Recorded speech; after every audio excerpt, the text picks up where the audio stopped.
भगवान बुद्ध का चचेरा भाई देवदत्त सदा ही भगवान बुद्ध को नीचा दिखाने की चेष्टा में लगा रहता था, मगर उसे हमेशा ही मुंह की ही खानी पड़ती थी। एक बार भगवान बुद्ध जब कपिलवस्तु पहुंचे तो अनेक कुलीन शाक्यवंशी राजकुमार उनके अनुयायी बने। देवदत्त भी उनमें से एक था। कुछ समय पश्चात देवदत्त ने भी कुछ जादुई शक्तियां प्राप्त की और एक बार उनका प्रदर्शन मगध के भावी सम्राट अजातशत्रु के समक्ष किया। वहां वो एक शिशु के रूप में प्रकट हुआ जिसने सांप की मेखला बांधी हुई थी।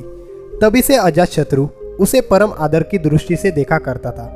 कुछ दिनों के बाद देवदत्त मगध से लौटकर जब संघ में वापस आया तो उसने स्वयं को भगवान बुद्ध से श्रेष्ठ घोषित किया और संघ का नेतृत्व करना चाहा। भिक्षुओं को भगवान बुद्ध से विमुख करने के लिए उसने ये कहा कि बुद्ध तो बूढ़े हो चुके हैं और सटिया गए हैं, किंतु भिक्षुओं ने जब उसकी बात नहीं सुनी तो वो भगवान बुद्ध और संघ दोनों से द्वेष करने लगा। खिन्न होकर वो फिर वापस मगध पहुंचा और अजातशत्रु को महाराज बिंबिसार का वध करने के लिए प्रेरित किया, क्योंकि बिंबिसार भगवान बुद्ध और बौद्धों को प्रचुर प्रशय प्रदान करते थे। प्रारंभिक दौर में बिंबिसार को मरवाने की उसकी योजना सफल नहीं हुई।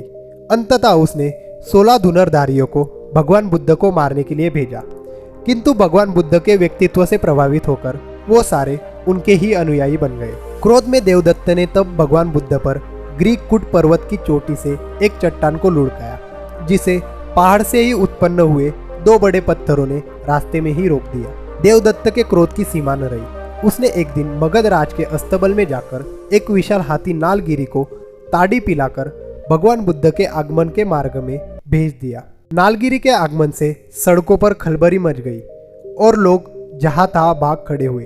तभी भगवान बुद्ध भी वहां से गुजरे। ठीक उसी समय घबराई महिला अपने बच्चे को हाथी के सामने छोड़कर भाग खड़ी हुई।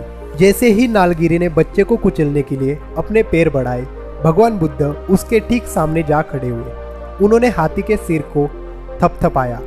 बुद्ध के स्पर्श से नालगिरी उनके सामने घुटने टेक कर बैठ गया। नालगिरी हाथी की इस घटना से देवदत्त मगध में बहुत अप्रिय हुआ। उसे तत्काल ही नगर को छोड़कर भागना पड़ा।